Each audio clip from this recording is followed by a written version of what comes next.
Hola, bienvenidos de nuevo al curso de TC. En esta ocasión vamos a ver la TC de cuello, ¿sí?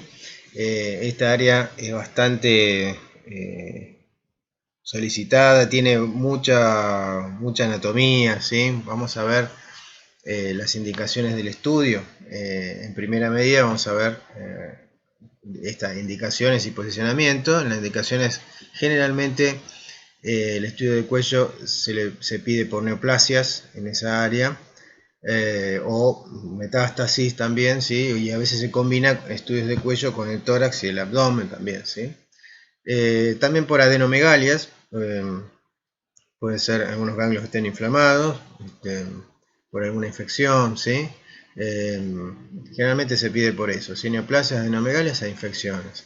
El posicionamiento es similar a lo que es un cerebro, en decúbito dorsal el paciente, en la línea orbitomatal paralela al plano de corte, sí que es el axial, los brazos al costado del cuerpo o cruzados sobre el torso, y bueno, y le pedimos inmovilización lógicamente al paciente, y en indicaciones al paciente, cuando se barre esa área, se le pide generalmente que respire suave, ¿sí? Pero que no trague.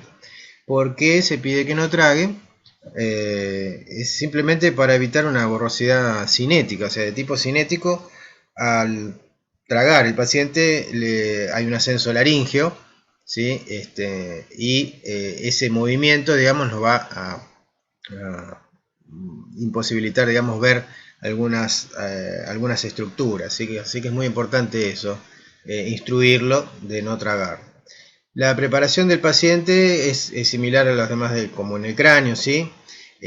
Sin medio de contraste el paciente no requiere una preparación previa, pero con medio de contraste acá tenemos como ver nota al inicio, ¿sí? Esto es lo que habíamos visto al inicio de los exámenes de cabeza, o sea, de 4 a 6 horas de ayuno, ¿sí?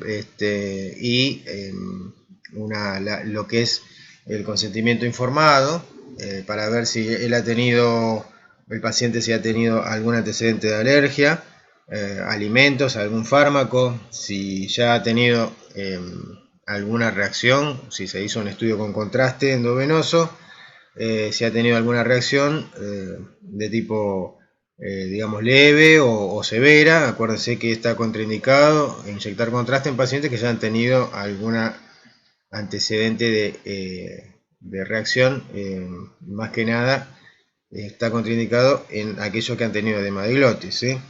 Hay que retirar aros, cadenitas, hebillas, gomita del cabello, audífonos, prótesis dentales removibles y cualquier otro elemento que interfiera en la zona valvar. Generalmente, bueno, muchos vienen con piercing, ¿no? Que se está muy de moda. En la programación vamos a precisar un scout lateral, pero como vamos a ver más adelante, también necesitamos un scout de frente, ¿sí? Y les voy a comentar luego, vamos a volver a ese punto, por qué necesitamos scout lateral. O sea, el básico sería el lateral, pero necesitaríamos un scout también de frente, ¿sí? Luego se los voy a explicar.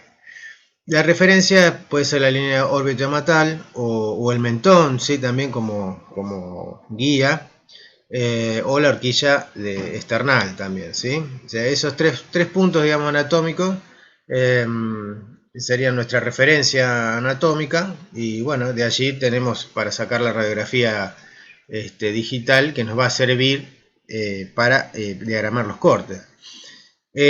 Vamos a usar un modo de escáner helicoidal, un límite de barrido desde lo que es el opérculo torácico, ¿sí? Hasta la fosa posterior, ¿sí? La dirección del barrido la vamos a hacer generalmente caudocefálica, ¿sí? Se puede hacer cefalocaudal también. Los parámetros técnicos, fíjense esto, dice el miliamperaje y kilovoltaje, ¿no? El miliamperaje dice que está modulado. ¿Se acuerdan que hablamos de la modulación?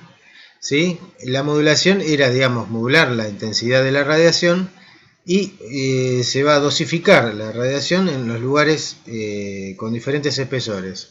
Acá, fíjense, en este scout tenemos el hombro, o los hombros en realidad, superpuestos. Eso es ancho, hay hueso, es muy denso, por eso se ve blanco en la radiografía, y ahí vamos a necesitar más energía. Entonces se va a modular la intensidad en esa área, aumentando la intensidad de la radiación, Y en el cuello propiamente dicho, ahí tenemos un espesor más delgado y por lo tanto la intensidad de la radiación va a disminuir en esa área, ¿sí? Y va a volver a aumentar cuando lleguemos al área del cráneo, porque ya tenemos doble pared ósea. Entonces, por eso era que yo les decía que necesitamos dos scouts, porque para poder hacer la modulación necesitamos los valores de densidad del frente y el lateral, ¿sí? Para que después se pueda sí, modular esa intensidad. O sea, si hacemos un scout solo y le indicamos al equipo que el miliamperaje va a ser modulado, nos va a faltar data. O sea, bueno, vamos a necesitar otra radiografía de Scout para poder sí, modular, para que sea efectivo en la modulación, ¿sí? Tendríamos un valor mínimo de unos 50 mA y un máximo de 300 o 400 mA está bien, ¿sí? Y el kilovoltaje de 120. Un pitch de 1 en 1.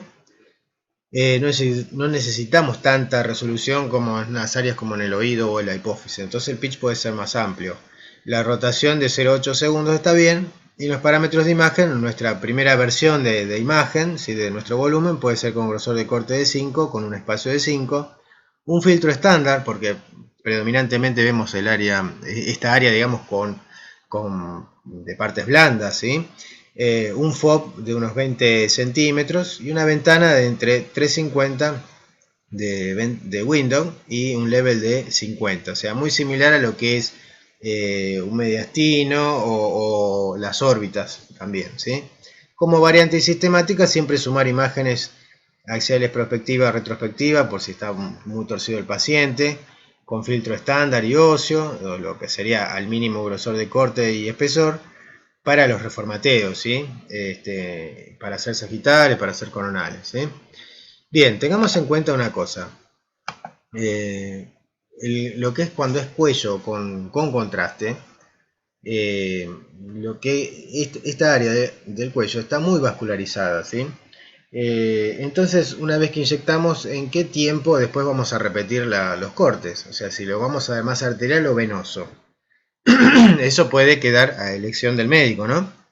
Pero en general nosotros podemos hacer un cuello mixto, que se le dice, ¿sí? O sea, mezclar los tiempos arteriales y venosos.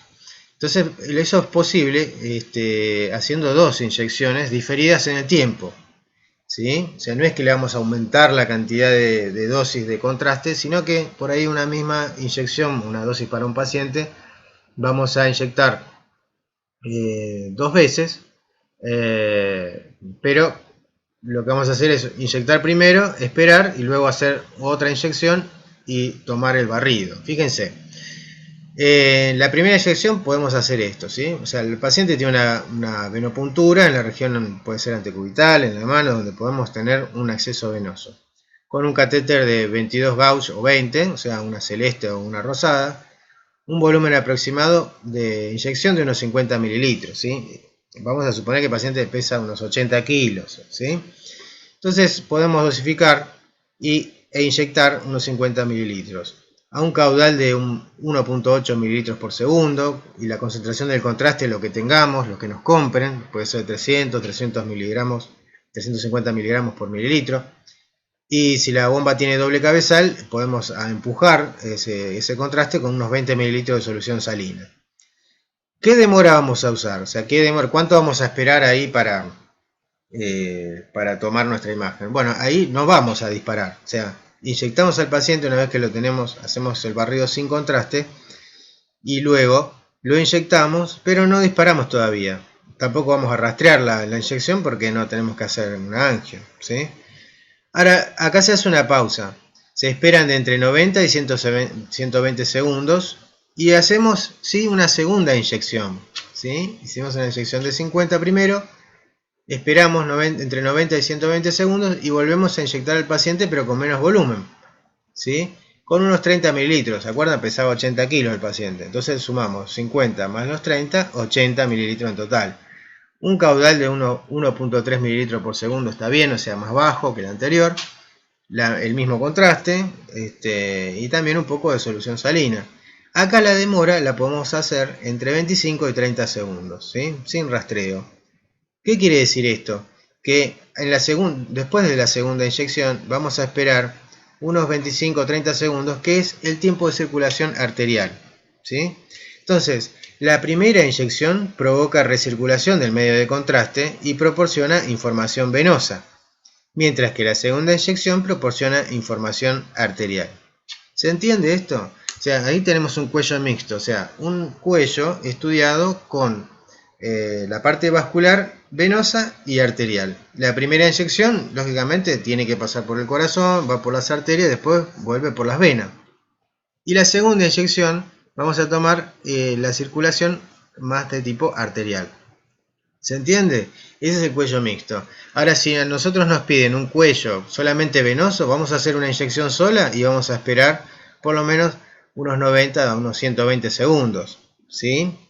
Y si nos piden solamente arterial, vamos a hacer una inyección sola y vamos a esperar unos 25 o 30 segundos. Espero que se entienda, ¿sí? Fíjense cuál es el objetivo de esto.